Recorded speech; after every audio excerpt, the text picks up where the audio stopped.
Python, is the grammar for 3.0 the same as 3.3?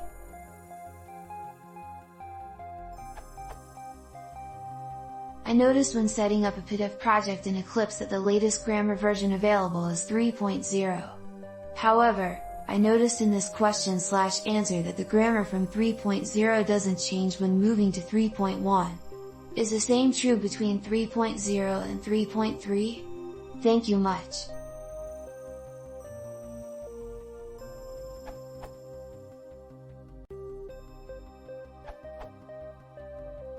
There are no changes in 3.2, as PEP 3003 was in effect, but 3.0 to 3.3 adds yield from which was invalid in 3.2, and also once again allows you ... for Unicode string literals. This was valid in 2.x but not in 3.x until 3.3.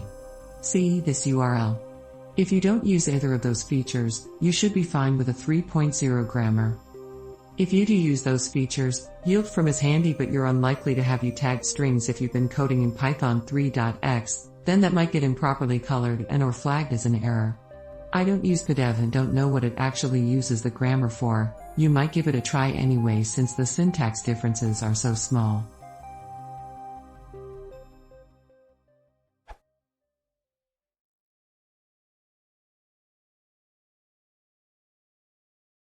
Isso é oficial. Isso é o subscribe.